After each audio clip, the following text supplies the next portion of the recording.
E se aquilo que você acredita não é tão firme quanto parece ser? Seja bem-vindo ao canal da IBG. Nós estamos iniciando uma série chamada Convicções, sobre nossos posicionamentos e sobre a nossa fé em relação a vários temas. Não é para confundir ou para causar problema, mas sim para ter certeza de que o que você crê está de fato na palavra de Deus. Agora presta bem atenção nesta mensagem. Alguns anos atrás, quando eu saí daqui durante a escola dominical que tínhamos aqui pela manhã, e os meus pais moravam nesta casa bem aqui na frente, e aí geralmente nós almoçávamos com ele nos domingos. E enquanto eu estavam preparando o almoço ainda, minha mãe, né, alguém bateu palmas na porta, né? Costume daquela época, certo? Eu saí para ver, estava lá 2 senhores e uma senhora, bem vestidos, educados, né? Cada um com a pastinha, certo? E aí eu desci para atendê-los, que é uma escada que tem aí. Descobri que eles eram testemunhos de Jeová e eles perguntaram se poderiam conversar um pouco comigo sobre a Bíblia. E eu, como um pastor educado que eu sou, não é? Eu convidei-os para entrar, né? Para que eles não ficassem no sol, né, rapaz? Coisa chata, deixá-los no sol. Então a gente subiu, sentou lá no terraço, e aí eu fiz a pergunta que eu sabia que ia mexer com eles. E eu falei para eles: o que vocês creem sobre Jesus Cristo? E um deles respondeu, né? Jesus Cristo é o arcanjo Miguel, a primeira criatura criada por Jeová. E aí eu falei: vocês se importam se eu ler na minha Bíblia? Porque eles têm uma Bíblia, viu? Eles têm uma tradução deles. Você se importa se eu ler na minha tradução o que Colossenses 2:9 diz? Aí um deles disse: não, pode ficar tranquilo. Aí eu fui e li, né? Porque nele habita corporalmente toda a plenitude da divindade. E aí eu perguntei: é isso que ensina aqui? E aí ele começou a tentar responder, enquanto o outro ficou olhando o relógio, certo? Que era sinal, né? Era o sinal, pegamos uma casca grossa, está na hora da gente ir embora, certo? E o outro entendeu qual era o sinal aí, e minutos depois a gente se despediu e eles foram embora. E nunca mais voltaram, apesar de me prometer que iriam voltar, certo? É interessante esses grupos, sempre prometem que vai voltar, mas nunca voltam. E talvez você já tenha aberto sua porta, né, para eles, né, que são bem vestidos, educados, tem a Bíblia na mão e tem um outro livrinho, a Sentinela, certo? A Sentinela está sempre com eles. As Testemunhas de Jeová são uma das organizações religiosas de maior crescimento no mundo. É estimado que há mais ou menos 8 milhões de Testemunhas de Jeová espalhados pelo globo, certo? No Brasil, em todas as cidades, em cada bairro, tem, né, os salões, certo? De Testemunho de Jeová, que a gente brinca muito, né? Quando passa pela frente, 2 homens, que piada de homem é chata, viu? Eu tenho que admitir. Mas 2 homens se divertem só com besteira. Você já andou no carro atrás com 2 homens? Vocês são mulheres, já andaram num carro com 2 homens na frente? É um teste da paciência. Vocês mulheres não, é um teste. Porque a gente é tudo abestalhado. A gente passa pelo salão, Testemunho de Jeová, e aí um olha para o outro e diz: você já cortou o seu cabelo? A piada mais velha da face da terra. Você já cortou o seu cabelo? Não, por quê? Aqui, ó, é um bom salão você cortar o seu cabelo, né? É a piada mais velha que homem conta um para o outro com relação aos Testemunhos de Jeová, porque eles chamam as igrejas deles de salão. E para eles não é opcional visitar pessoas, é como uma doutrina para eles visitar pessoas. E na primeira análise, né, como eu tenho observado até então, os Testemunhos de Jeová parecem muito cristãos. Usam a Bíblia, falam de Jeová, falam de Jesus, são organizados, são disciplinados, moralmente muitos são sérios, mas quando você examina de fato o que eles ensinam principalmente sobre Deus, sobre Jesus, a esperança do crente e principalmente sobre o Espírito Santo, o que você vai encontrar vai muito mais além de uma diferença teológica ou de ênfase. Como a gente tem lido sempre nas introduções, Gálatas 1:8, eu queria ler mais uma vez para vocês, porque esse alerta de Paulo, ele não pode ser menosprezado. E lá diz: mas ainda que nós, ou um anjo do céu. E eles gostam de anjo, então esse é o versículo perfeito para citar para testemunho de Jeová. Vos pregue outro evangelho, além do que vos preguemos, seja anátema. Então Paulo aqui ele cita especificamente que nenhum anjo do céu, se viesse e pregasse a ele um outro evangelho, além do qual Jesus Cristo, ressurreto, o ensinou, deveria ser aceito. E eu não falo aqui das testemunhas de Jeová como apenas criticá-los pessoalmente, mas as testemunhas de Jeová ensinam um outro evangelho, completamente o evangelho que foi revelado ao apóstolo Paulo. E eu não falo para atacá-los, eu falo porque há realmente diferenças que, apesar da sinceridade, da dedicação que eles têm, né, eu tenho que admitir que sinceridade e dedicação não tornam o seu sistema teológico verdadeiro. E apenas uma investigação na palavra é que pode nos dar respaldo em relação a qualquer doutrina. E a gente tem sempre observado aqui que é importante a gente se tornar bereano. Atos 17, versículo 11, nos diz que os de Bereia, os irmãos da igreja que se encontravam na cidade de Bereia, eram mais nobres do que aqueles que eram irmãos da cidade de Tessalônica. Por quê? Porque ouviam tudo que Paulo e os seus companheiros ensinavam, iam voltar para suas casas, pegavam os pergaminhos, que na época não tinha uma Bíblia assim bonita, e checavam, examinavam na palavra para ver o que Paulo e seus companheiros realmente batia com o que a Bíblia ensinava. Então eu chamo todos vocês de serem bereanos. Mas antes da gente usar a palavra de Deus para entender as testemunhas de Jeová, é preciso a gente conhecer um pouquinho sobre o movimento em si historicamente. Em 1870, um de tecidos chamado Charles Taze Russell fundou em Pittsburgh, Pensilvânia, um grupo de estudos bíblicos que rejeitava a trindade, a imortalidade da alma e o inferno eterno, e negava tanto a divindade de Cristo como a divindade do Espírito Santo. Sem nenhuma formação teológica, Russell passou a publicar o que ele chamou Estudo nas Escrituras, que é uma série de livros que afirmava corrigir 1800 anos de erros da igreja cristã. Em 1879, ele funda a revista A Sentinela de Sião. E em 1884, ele cria a Sociedade Torre de Vigia. Russell morreu em 1914, mas não antes de prever que o mundo terminaria ele morreu em 1916, não antes de prever que o mundo terminaria em 1914, certo? E aí, após Russell, o advogado Joseph Rutherford assumiu o movimento e deu às organizações o nome, as Testemunhas de Jeová, em 1930, e também prometeu, segundo profecia, em 1925, que os patriarcas Abraão, Isaac e Jacó iriam ressuscitar, iriam viver, não em Recife, Pernambuco. Pensei que você ia gostar de recebê-los lá, né? Mas em San Diego, Califórnia. E aí ele propôs construir uma mansão em San Diego, Califórnia, e chamou ela de Bet Sarim, que traduzido no hebraico é Casa dos Príncipes, certo? E ele morreu, os patriarcas não chegaram, ainda estão esperando, mas venderam a mansão, certo? Porque, né, outra profecia deve ter sido reinterpretada, espiritualizada, algo muito comum com os líderes de movimentos parecidos, como a gente viu semana passada, tanto com os mormons quanto também os adventistas. Preveem algo, profetizam, não dá certo, vamos reinterpretar e espiritualizar, né?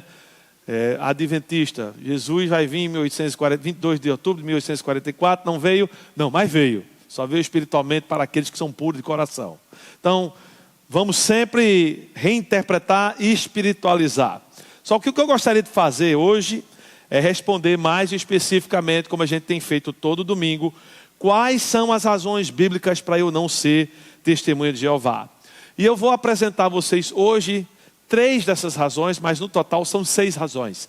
Então vamos ver 3 razões hoje e mais 3 semana que vem. A primeira dessas razões, porque eu não sou testemunho de Jeová, é porque eu creio na plena divindade de Jesus Cristo. A doutrina mais fundamental dos testemunhos de Jeová é aquela que define o sistema doutrinário deles, que é a negação da divindade de Cristo. Para eles, Jesus não é Deus eterno, é apenas a primeira e mais importante criatura de Jeová.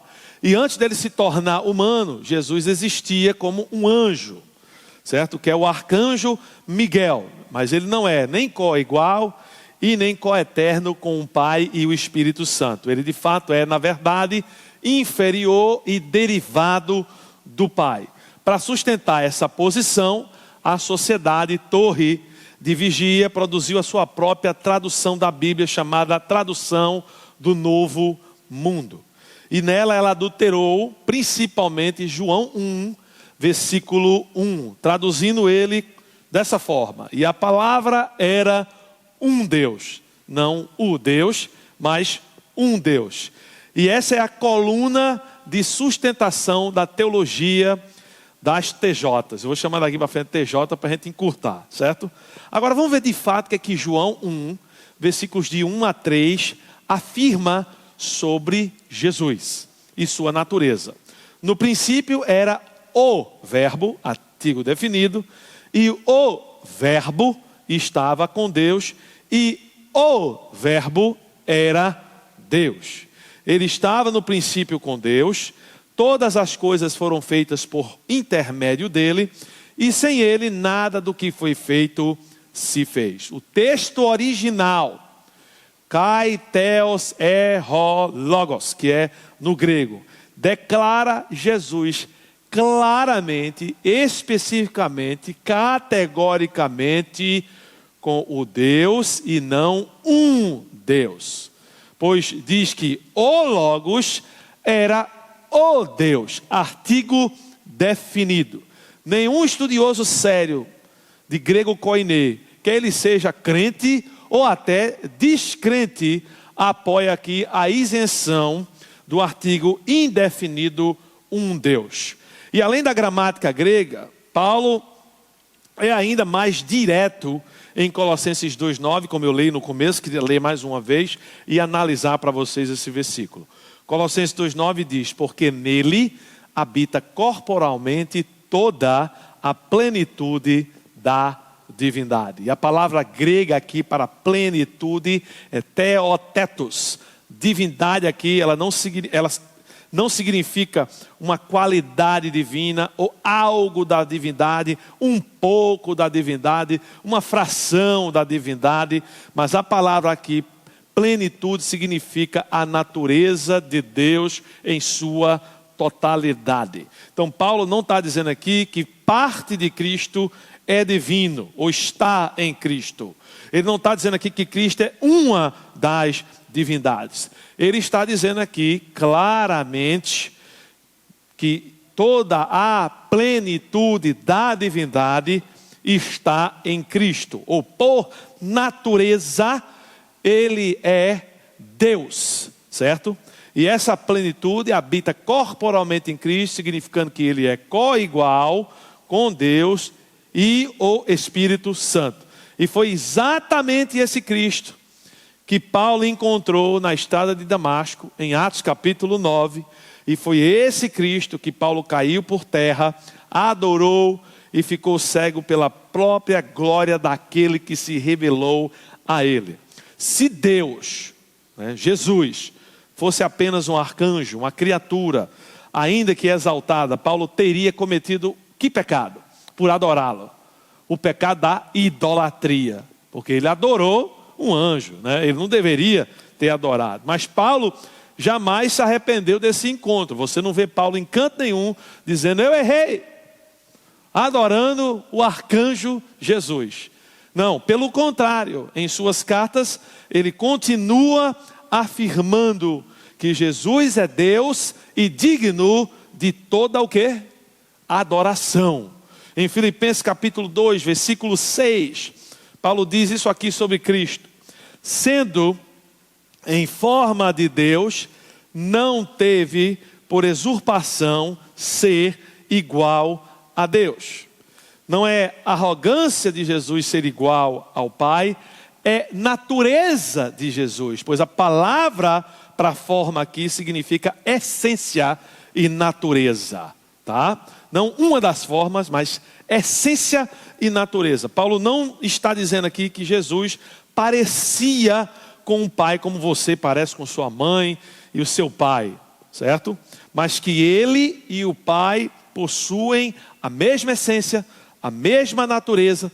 Jesus era Deus, é Deus, sempre será Deus, pois sempre existiu em essência como Deus e sempre existirá. Eu me lembro quando vejo esse argumento dos Testemunhos de Jeová de um filme lançado pela Disney em 1989. Alguns de vocês aqui talvez assistiram logo quando lançou, porque são velhos igual a mim, ou depois vocês foram lá chafurdar, né, no Netflix, Amazon Prime, e viram lá um filme antigo e assistiram. O nome do filme era Querida, Encolhi as Crianças, certo? É um clássico dos anos 80, né? E aí a ideia, o enredo do filme é um pai que era cientista, inventou, e ele inventa uma máquina de encolher coisas, né? E aí as crianças vão brincar lá, eles acabam se encolhendo. E todo o filme, o resto do filme é ele e a esposa procurando esses meninos para poder desencolher os meninos, reverter o processo. E se eu perguntasse a você, a que categoria esse tipo de filme pertence?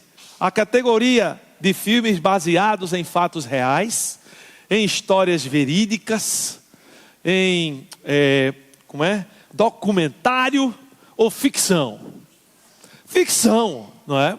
Ninguém jamais vai crer que você consegue diminuir molécula, multiplicar uma molécula de tamanho, todas as moléculas do corpo de uma pessoa. Pois eu comparo esse filme com o que os Testemunhos de Jeová fazem com a natureza de Jesus Cristo.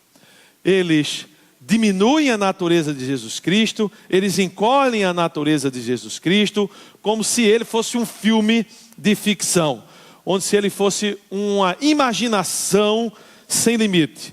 Mas a Bíblia o apresenta como Deus, Criador e sustentador de todas as coisas. Porque por Ele foram criadas todas as coisas, nos céus e na terra. Ele é antes de todas as coisas, e por meio dele, tudo subsiste. Jesus não é um personagem de ficção. Jesus não foi criado em uma prancheta do desenho, certo? Da Disney. Cristo criou tudo, o Logos, o Criador, sustenta todas as coisas, e por isso ele é Deus, Criador eterno do universo e co-igual ao Pai e ao Espírito Santo. E por essas razões eu não sou testemunha de Jeová, porque eu não consigo ler João 1, versículos de 1 a 3, Filipenses 2, 6, Colossenses 1, versículos 16 a 17, concluir que Jesus é uma criatura. O Cristo que Paulo encontrou em Atos 9 e que revelou o mistério do Evangelho não era um arcanjo. Ele era o Deus eterno manifesto em carne. O Jesus que professamos não é um ser criado, mas o Criador, o sustentador de todas as coisas. Você sabe o que significa para mim e para você? Que tudo está debaixo dos pés de Jesus. Ele tem toda a autoridade sobre sua vida e sobre todas as coisas do universo. Você está sob o cuidado dele, nada sai do seu controle, e ele é o seu pastor, porque nele foram criadas todas as coisas, por ele, para ele, e em todas as coisas eles a sustenta. Você tem o Senhor, que não é um Deus encolhido, mas o Criador, o sustentador do universo, Jesus. Segunda razão, porque eu não sou testemunha de Jeová, é porque eu creio na pessoa do Espírito Santo. Eu creio na pessoa do Espírito Santo. A negação da Trindade pelos TJs não se limita a Cristo. Eles também rejeitam a personalidade do Espírito Santo. Para os TJs, o Espírito Santo não é uma pessoa divina, é uma força ativa, impessoal, semelhante à eletricidade que a gente vê aqui nessas lâmpadas. E ela é usada por Jeová para executar a vontade de Jeová. Ele não pensa, ele não ama, ele não fala, ele não pode ser entristecido, ele simplesmente não é ninguém. Tá? Isso tem consequências seríssimas. Pois se o Espírito Santo não é uma pessoa, então ele não é o Deus triuno. E toda a revelação apostólica inspirada pelo Espírito Santo está errada. Porque como é que poderia uma força inspirar se não foi o próprio Deus? Será que esses eram o alvo? Por esses que desqualificaram o Espírito Santo como terceira pessoa da Trindade, para que se possa criar um espaço para negar certas partes, reinterpretar certas partes das Escrituras. Eu não posso provar, né, porque eu não estou no coração de cada indivíduo, na mente de cada indivíduo, que esse era o alvo dos TJs, mas a Escritura fala do Espírito Santo em linguagem inconfundivelmente pessoal. Vamos para João 16, versículo 13 e 14. E Jesus diz isso sobre o Espírito Santo. Mas quando vier o Espírito da verdade, Ele, preste bem atenção nesse pronome aí pessoal, Ele vos guiará em toda a verdade, porque não falará por si mesmo, mas dirá tudo o que tiver ouvido. Preste bem atenção o pronome que Jesus usa para se dirigir aqui ao Espírito Santo. É o pronome ekeinos, ele, aquele, para se referir aqui para o Espírito. No grego, o substantivo para Espírito é pneuma, e ele se está encontrado no neutro, porque há 3, certo? Gêneros no grego: feminino, masculino e neutro. E aí a palavra Espírito é neutra. Então por que Jesus escolhe, certo, intencionalmente a se dirigir ao Espírito Santo, não com o pronome neutro, mas com o pronome masculino? Não tem uma outra razão a não ser porque ele é uma pessoa. Isso é teologicamente intencional. Jesus está enfatizando a personalidade do Espírito Santo aqui. Se você não acredita, vai lá para Atos capítulo 5 agora, versículo 3 a 4. E aqui só para dar o cenário para vocês, temos Ananias e Safira, novos convertidos ao judaísmo, né, que cria que Jesus era o Messias, e aí foram instruídos a vender tudo o que tinham e colocarem aos pés dos apóstolos. Por quê? Porque no programa profético, logo em seguida o que viria seria a tribulação, os 7 anos, ao final da tribulação a segunda vinda, Jesus iria derrotar o anticristo, iria estabelecer o seu reino, iria redividir tudo. Então não adiantava você ficar com posses, porque ia ser tudo redividido. Por isso que eles vendiam tudo o que tiveram, eram aconselhados. Tem gente que infelizmente pega isso aqui, né, e manipula pessoas a venderem carros, a venderem apartamentos para dar para a igreja, certo? E tem toda uma colocação histórica, redentora, dentro do programa profético, que isso aqui aconteceu e o porquê. Não é para você estar vendendo carro e nem imóvel para dar à igreja, a não ser que você queira, certo? Se você quiser, é algo completamente livre da sua voluntariedade, mas não tem base bíblica para dizer a você que vocês agora vão para casa, organizem tudo, só pode ficar com a roupa, certo? Vão viver debaixo do viaduto, porque a gente precisa de tudo que vocês têm de bens. Tá? E isso aqui era tão sério que vocês, obviamente, se vocês lerem o restante da passagem, a gente aprende que aqui, né? Obrigado, meu irmão. Valeu, obrigado aí. Deixa eu dar uma golada aqui. vocês aprendem que eles foram punidos com morte física, certo? Mas antes, Pedro faz os argumentos aqui, umas afirmações que são muito interessantes com relação ao Espírito Santo. Lá nos versículos 3 e 4 ele diz: porque encheu Satanás o teu coração para mentires, para quem? Ao Espírito Santo. Não mentistes aos homens, mas a... Duas verdades em 2 versículos. Primeira verdade: mentir ao Espírito Santo é mentir a quem? A Deus. Pois o Espírito é o quê? Deus. E segunda verdade aqui: você só pode mentir para pessoas, tá? Você não mente para forças. Eu não posso chegar aqui e dizer: eletricidade, eu não gosto de você. Você está mais cara do que a água, não é? Apesar de ser uma verdade, se você me vê conversando aqui durante a semana com as luzes, está na hora de você me internar. Eu fiquei lelé, tá? Agora, Ananias e Safira mentiram a uma pessoa, e essa pessoa foi o Espírito Santo.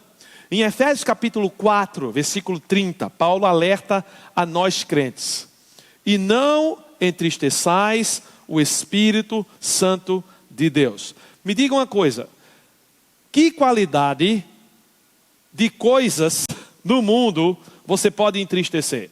Você entristece uma cadeira? Você entristece uma parede?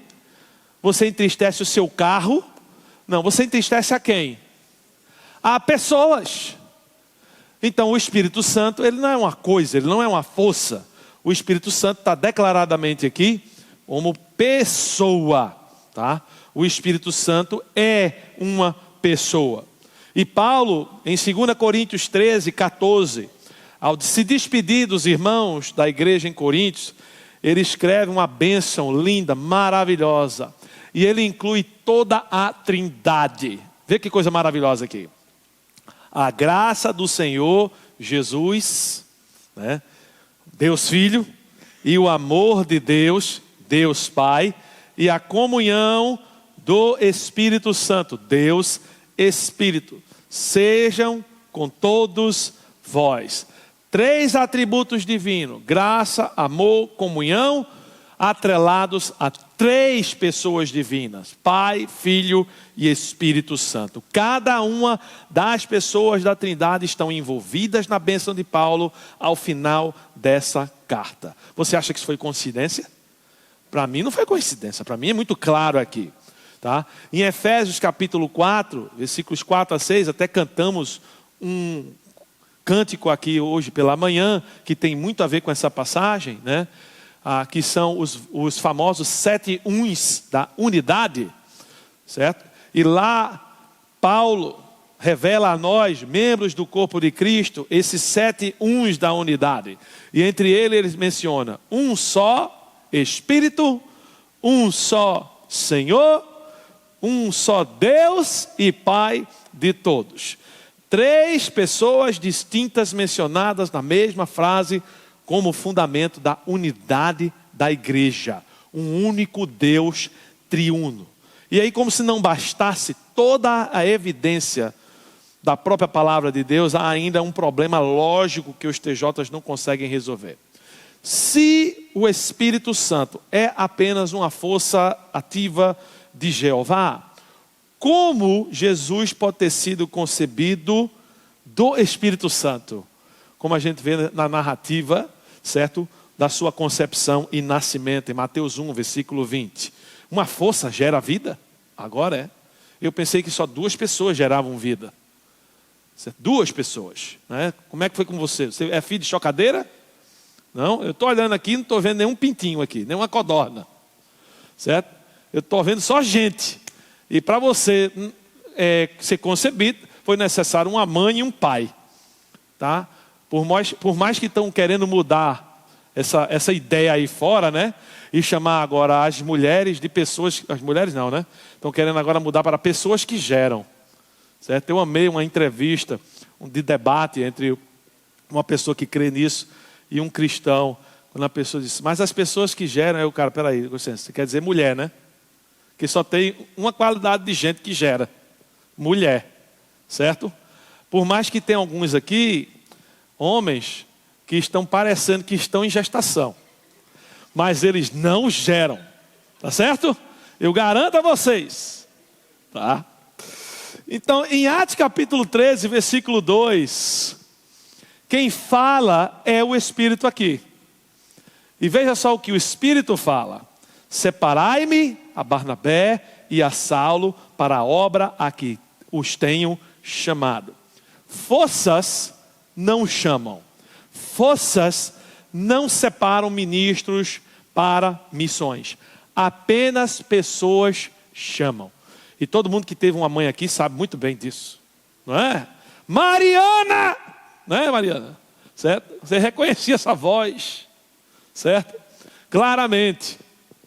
Michele, o que é que você fez agora? Não é, Michele? Michele também reconhecia essa voz. Só quem chama a gente são pessoas. O Espírito Santo, apresentado na Bíblia, não é uma corrente elétrica. É a terceira pessoa do Deus triuno. E eu não sou testemunho de Jeová porque eu não consigo ler essas passagens de João 16, de Atos 5, de Atos 13, de Efésios 4 e concluir que o Espírito Santo é uma força impessoal. O Espírito que Paulo conheceu, que o guiou em sua missão, que habita no crente, é uma pessoa divina. E negá-lo é rejeitar o próprio fundamento da vida cristã. Porque o fundamento da vida cristã é baseado que a partir do momento que você crê, você é batizado pelo Espírito no corpo de Cristo. E você passa a ser a habitação do Espírito Santo, templo do Espírito Santo. Agora ele vai lhe guiar, vai lhe iluminar, vai lhe capacitar. Uma força não faz isso, uma pessoa faz isso. A terceira razão, porque eu não sou testemunha de Jeová, é porque eu creio na integridade da palavra de Deus. Eu creio na integridade da palavra de Deus. Nenhuma organização religiosa na história moderna foi tão longe em adulterar a Bíblia para sustentar a sua teologia como os TJs. Por quê? Porque eles criaram a sua própria tradução, a tradução do Novo Mundo. Eu chamo Novo Mundo da Lua, certo? Porque é só o que você pode ler aqui. E ela foi publicada pela Sociedade da Torre de Vigília em 1950 a 1961.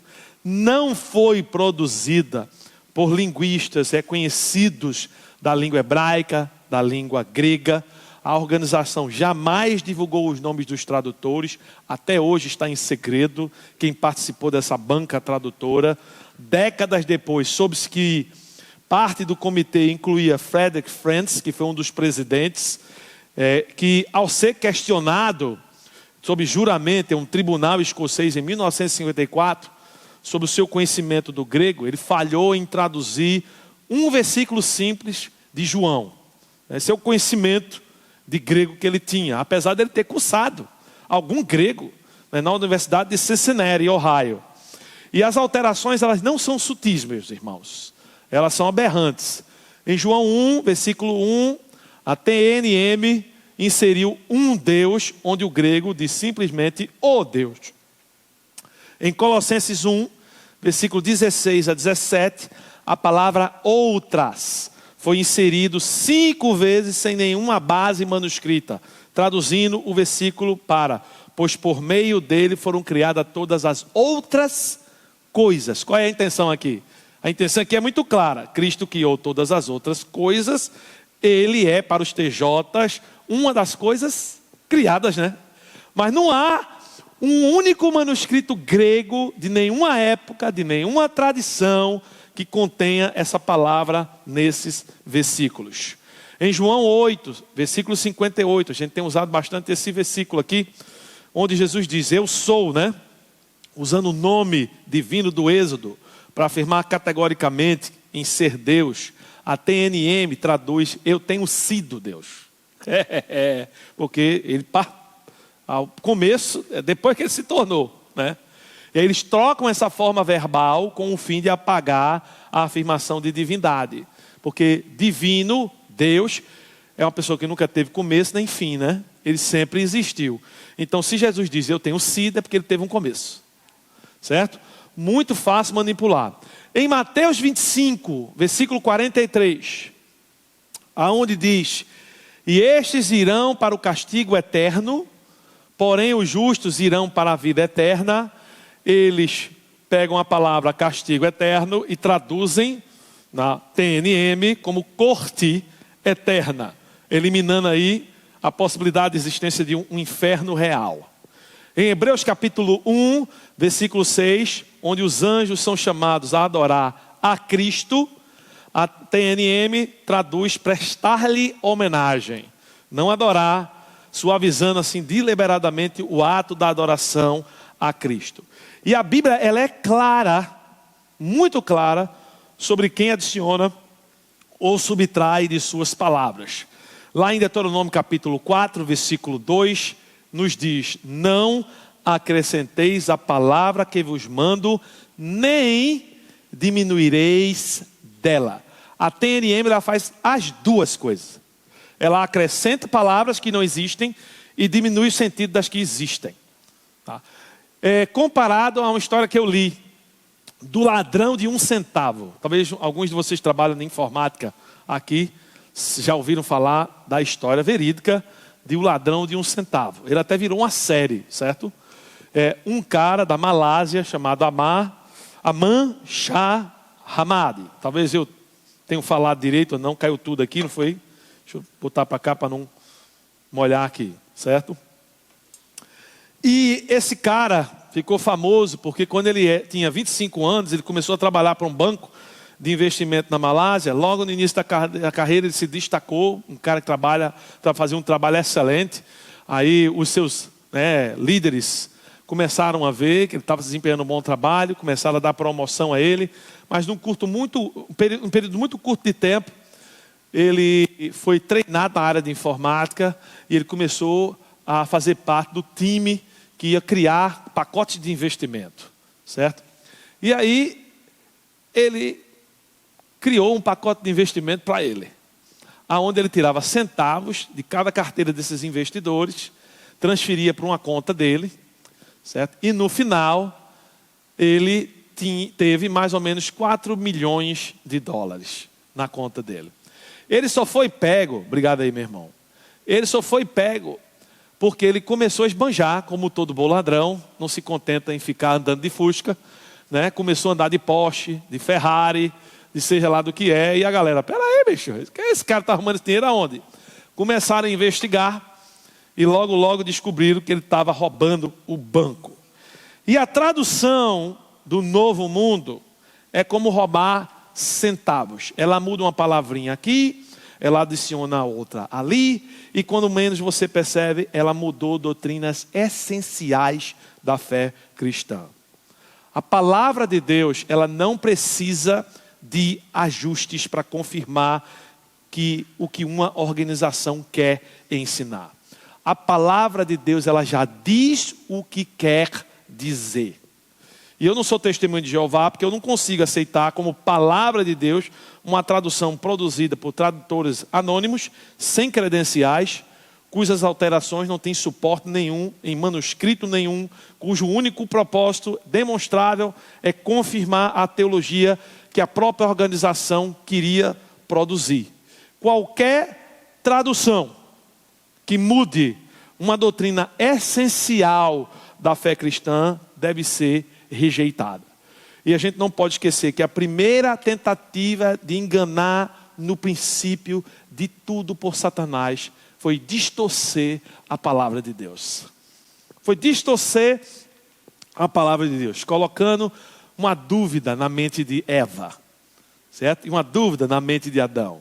E nós precisamos rejeitar qualquer ataque à palavra de Deus. A Bíblia que você está segurando em sua mão, ela é confiável e ela basta para você. É só você ler, estudar, aplicar na sua vida, que ela vai fazer na sua vida o que ela promete. E eu quero que você não saia daqui apenas dizendo: eu sei porque que eu não sou testemunho de Jeová agora, pastor. Eu gostaria de fazer uma pergunta ainda mais desafiadora para você essa manhã. Eu gostaria de perguntar a você em que Jesus você está confiando. Porque no fim, essa mensagem não foi sobre vencer uma discussão, foi sobre reconhecer o verdadeiro Jesus Cristo. O Jesus Cristo das Escrituras não é uma criatura elevada. Ele é Deus eterno, digno da mesma honra dada ao Pai e ao Espírito Santo. Ele não deixou apenas uma influência para nos ajudar. Ele enviou o Espírito Santo que fala, que guia, que capacita e que habita os crentes a viverem a vida cristã. E ele não entregou a sua verdade a uma instituição que controla essa verdade. Ele deixou essa verdade na sua palavra suficiente, pura e confiável. Perceba como tudo muda quando o Cristo verdadeiro está no centro. Você não precisa viver preso a um medo de não fazer o bastante. Você não precisa depender de uma organização para saber se Deus o aceita. Não precisa imaginar que talvez você pertença a uma classe inferior de cristãos. Em Cristo a salvação é completa, a palavra é suficiente e a esperança é certa e o futuro é glorioso. Essa é a verdade. Então, essa semana eu queria deixar para você 3 desafios bem práticos. Primeiro desafio: durante os próximos 6 dias, leia novamente um dos textos centrais dessa mensagem por dia, certo? Não para decorar argumentos, mas para contemplar Cristo. E ao terminar de cada leitura, escreva uma frase: por causa desta verdade eu posso. E aí complete. Por causa dessa verdade eu posso. Transforme doutrina em adoração. Segundo desafio prático que eu tenho para você: escolha uma pessoa da sua família, do trabalho, da vizinhança que precisa ouvir o evangelho com clareza. Talvez ele não seja testemunha de Jeová, mas talvez ele foi feito confuso pelas testemunhas de Jeová, pelos mormons, pelos adventistas. E ele precisa de esclarecimento, certo? E ore por uma oportunidade para falar a esta pessoa, nesta semana, sobre quem Jesus é e sobre o que ele fez por ela. E o terceiro desafio que eu tenho para você: quando você vê um testemunho de Jeová nas ruas, não corra, certo? Deles, certo? Não olhe para o outro lado, como a gente costuma fazer. O que eu quero que você faça é que você pare e ore por essas pessoas. Se elas baterem na sua porta, certo? Educadamente responda, tá? Escute-as e pergunte a elas se elas estariam abertas para se encontrar com alguém da nossa igreja, ou compartilhe com elas o que Jesus fez na sua vida. Ore para que ela encontre não uma organização, não uma lista de exigências, não uma esperança reduzida, mas o Cristo vivo, plenamente Deus, ressuscitado em glória e suficientemente para salvar completamente. Gente, eu já falei isso várias vezes, eu vou repetir aqui para vocês, tá? Nós não precisamos ter medo da verdade, porque a verdade, ela não pertence a uma organização. A verdade, ela tem um nome. O nome da verdade é Jesus Cristo, tá? Ele já declarou ser a verdade. João 14,6, ele diz, né? Eu sou a verdade, tá? Assunto encerrado. E ele continua sendo exatamente quem as Escrituras dizem que ele é. Confia em Jesus. Ele é Deus. Ele é criador de todas as coisas. Ele é sustentador do universo. Ele é o teu Salvador. Ele é o teu Senhor. Ele é a tua vida. Deus acabou de falar com você. Eu espero que você tenha escutado Ele atentamente e que você possa tomar passos práticos para que a transformação realmente ocorra na sua vida. Continua voltando aqui, aciona o sininho para continuar crescendo em sua jornada cristã.